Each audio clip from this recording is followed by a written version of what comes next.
안녕하세요. 5월 10일 금요일 아침 말씀 시간에 나온 성도 여러분 환영합니다. 오늘 말씀은 사도행전 5장 12절부터 26절까지입니다. 그중 17절부터 26절까지 제가 봉독하겠습니다. 대제사장과 그와 함께 있는 사람, 즉 사두개인의 당파가 다 마음의 시기가 가득하여 일어나서 사도들을 잡아다가 옥에 가두었더니 주의 사자가 밤에 옥문을 열고 끌어내어 이르되 가서 성전에 서서 이 생명의 말씀을 다 백성에게 말하라 하매 그들이 듣고 새벽에 성전에 들어가서 가르치더니 대제사장과 그와 함께 있는 사람들이 와서 공회와 이스라엘 족속의 원로들을 다 모으고 사람을 옥에 보내어 사도들을 잡아오라 하니 부하들이 가서 옥에서 사도들을 보지 못하고 돌아와 이르되 우리가 보니 옥은 든든하게 잠기고 지키는 사람들이 문에 서 있으되 문을 열고 본즉 그 안에는 한 사람도 없더이다 하니 성전 맡은 자와 제사장들이 이 말을 듣고 의혹하여 이 일이 어찌 될까 하더니 사람이 와서 알리되 보소서 옥에 가두었던 사람들이 성전에 서서 백성을 가르치더이다 하니 성전 맡은 자가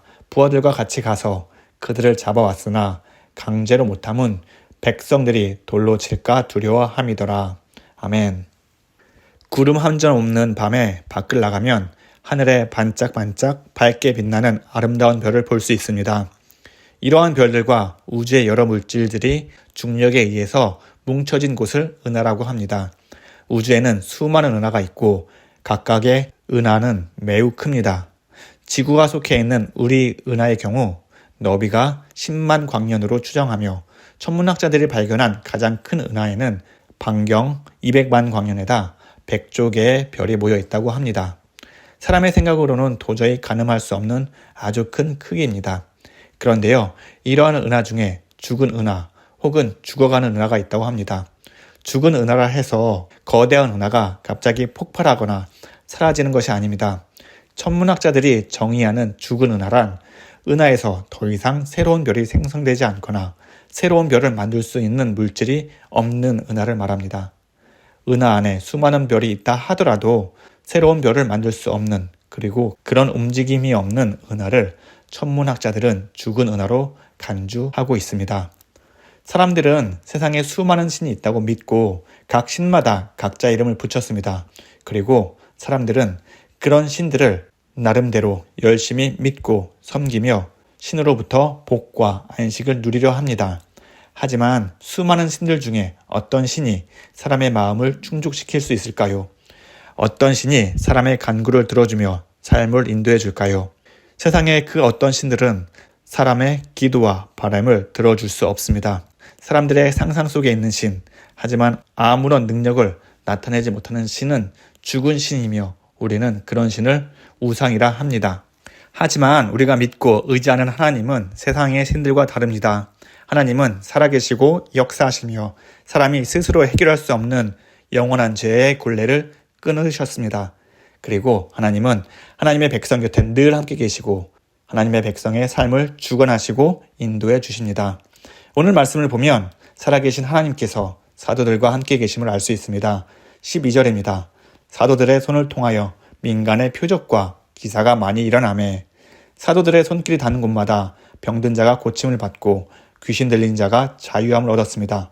심지어 어떤 사람들은 병자를 길거리에 누이며 베드로가 지나가다가 그의 그림자라도 덮이길 바라면서 성령의 역사를 간절히 바랐습니다. 이렇게 성령의 역사가 사도들을 통해 나오니 믿음의 사람들은 마음을 같이하며 솔로몬 행각에 모이고 또한 큰 무리들의 사람들이 주를 믿고 주님께 나오는 놀라운 일이 일어났습니다. 살아계신 하나님께서 항상 우리와 함께 계시고 하나님의 능력이 과거에도 지금도 앞으로도 우리 삶 가운데 나타나리라 믿습니다. 우리가 살아온 지난 날을 생각해 보십시오. 기쁠 때나 즐거울 때나 슬플 때나 힘들 때 그 모든 일 가운데 우리 하나님은 함께 계시지 않았습니까? 우리는 기쁠 때와 즐거울 때에 감사함으로 하나님의 이름을 더욱 높였고 힘들고 어려울 때에는 하나님이 주시는 위로와 안식을 얻었습니다. 또 앞날이 어둡고 어찌할 바를 모를 때에는 성령의 인도하심으로 모든 일이 주 안에서 형통하게 진행되었습니다. 이렇게 모든 일이 형통한 것은 살아계신 하나님이 우리와 함께 계셨고 우리의 삶을 주관해 주셨기 때문입니다. 또한 우리의 앞날을 생각해 본다면 걱정, 근심, 한숨이 절로 나오기 마련입니다. 그럼에도 미래가 기대되는 것은 성령의 이끄심으로 모든 걱정, 근심을 기쁨과 감사함으로 바꿔주시리라 믿기 때문입니다. 살아계신 하나님이 우리와 함께 계심을 믿고 늘 하나님께 감사하며 성령님이 이끄시는 대로 우리는 늘 순종하면서 하루하루 살아간다면 우리 삶 가운데 하나님의 능력, 하나님의 기적이 나타나리라 믿습니다. 이렇게 성령의 놀라운 역사가 일어남에도 이 일을 방해하려는 세력이 있습니다. 바로 대제사장과 그와 함께하는 사두개인들입니다. 그들의 마음에 시기가 가득하여 사도들을 잡아 옥에 가두었습니다. 하지만 그들이 사도들을 옥에 가두어도 또 그들의 일을 못하게 막아도 성령의 역사를 멈추게 할 수 없었습니다. 사도들이 잡힌 그날 밤에 주의 사자가 나타나 옥문을 열었고 사도들은 감옥에서 나와서 성전에서 담대하게 복음을 전파했습니다. 이 모습을 보고 대제사장을 비롯한 공회원들은 사도들을 다시 잡아왔지만 그들을 어떻게 처리해야 할지 아무런 방법을 찾지 못했습니다. 우리가 여기서 짚어볼 것은 대제사장과 사도들의 차이입니다. 대제사장은 하나님이 주신 율법으로 제사하고 백성을 다스렸습니다. 그리고 사도들도 하나님이 주신 성령으로 많은 기적을 보였습니다. 그럼 왜 같은 하나님을 섬김에도 대제사장은 사도들의 모습을 보고 시기가 가득했을까요? 대제사장은 율법을 통해 하나님을 섬기기보단 사람에 더 많은 관심이 있었습니다. 만약 대제사장이 율법에 근거하여 사도들의 행위가 잘못으로 판단했다면 사람의 눈치를 보지 않고 사도들에게 법적인 책임을 물렸을 것입니다. 하지만 대제사장은 그렇지 않았죠. 대제사장에게 율법이란 사람을 통치하는 하나의 수단에 불과했습니다. 율법을 통해서 사람의 머리에 군림하면서 사람이 주는 모든 영광과 존귀를 받기 원했던 것이지요. 그러니 대제사장은 하나님을 두려워하는 것이 아니라 백성의 시선을 두려워했으며 백성의 시선을 많이 받았던 사도들을 시기하고 질투했던 것입니다. 하지만 제자들은 어떻습니까? 그들의 마음에는 하나님을 최우선으로 두었습니다. 이전에 베드로와 요한이 공회에 섰을 때에 공회원들에게 당당히 이렇게 말한 적이 있습니다.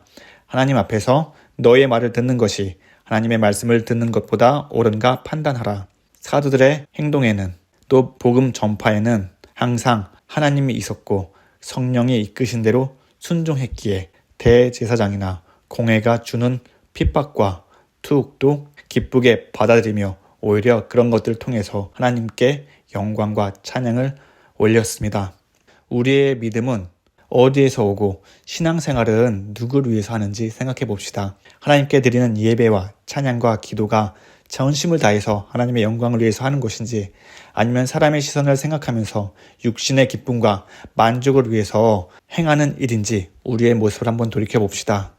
성도가 추구해야 할 삶 무엇입니까? 성령이 이끄시는 대로 그 말씀에 순종하며 살아가는 것입니다. 그리고 그 말씀에 순종할 때에 우리 삶 가운데 성령의 열매가 나타나는 것입니다. 성령의 열매는 이렇습니다. 사랑과 희락과 화평과 오래 참음과 자비와 양성과 충성과 온유와 절제니 이 같은 것을 금지할 법이 없느니라. 그리스도 예수의 사람들은 육체와 함께 그 정욕과 탐심을 십자가에 못 박았느니라. 갈라디아서 5장 22절과 23절 말씀입니다. 이 말씀처럼 우리 안에 모든 정욕과 탐심을 십자가에 못 박고 성령의 열매가 우리 삶 가운데 나타나는지 우리의 삶을 돌이켜봅시다. 세상에 있는 많은 사람들이 자신의 이익과 유익을 위해서 그것을 쟁취하기 위해 서로 다투고 싸움하면서 살아가는 모습이 우리 믿음의 삶 가운데 나타나는지 아니면 성령이 이끄시는 대로 성령의 열매가 나타나며 우리의 믿음 생활을 더욱더 풍성하게 이끌어가는지 그리고 그 가운데 하나님의 역사가 나타나는지 우리 한번 생각해 봅시다. 우리는 계속해서 사도행전을 묵상할 텐데요. 사도들의 삶 가운데 성령의 9가지 열매가 어디서 어떻게 나타나는지 살펴보면서 우리의 삶 속에서 성령의 열매가 나타나도록 적용해 보면 좋을 것 같습니다. 자, 살아계신 하나님께서 항상 우리와 동행하시고 우리의 삶을 인도해 주십니다. 성령의 역사로 사도들이 큰 기적을 보였다면 우리에게는 성령의 역사하심으로 매일 성령의 열매를 맺는 기적과 같은 삶을 살고 있습니다. 이렇게 변화된 삶을 살게 해주신 예수님을 항상 찬양하고 감사하며 성령이 너에게 임하시면 내 증인이 되리라 라고 말씀하신 예수님의 뜻에 따라 이 땅 가운데 예수님의 참된 증인으로 복된 하루 보내는 성도가 되기를 간절히 기원합니다.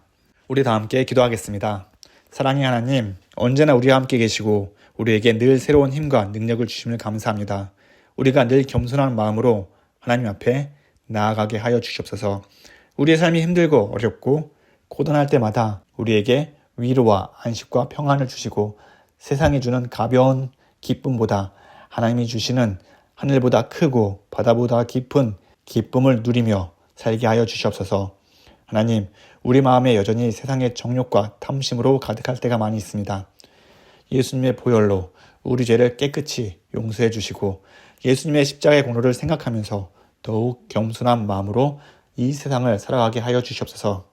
하나님, 우리 교회가 한 마음 한 뜻으로 하나님을 전심으로 예배하고 성도 간의 사랑과 위로가 넘치는 공동체가 되게 하여 주시옵소서. 그리하여 교회에 오는 모든 성도들이 따뜻한 사랑을 경험하고 참된 복을 누리게 하여 주시옵소서. 하나님, 우리 자녀를 위해서 기도합니다.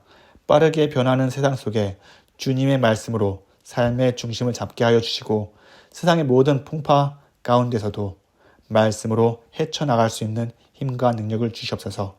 그래서 자녀들이 겸손하게 성령의 인도하심으로 하루하루 순종하면서 하나님의 복된 자녀가 되게 하여 주시옵소서. 하나님, 오늘 하루 주님께 맡깁니다. 나의 힘이 되신 여호와 하나님을 찬양하면서 오늘도 기쁨으로 승리하는 삶 살아가게 하여 주시옵소서. 이 모든 말씀 살아계신 예수님의 이름으로 기도합니다. 아멘. 성도 여러분, 오늘도 예수님 때문에 웃고 말씀으로 기쁨을 얻는 행복한 하루 되시기를 간절히 기원합니다.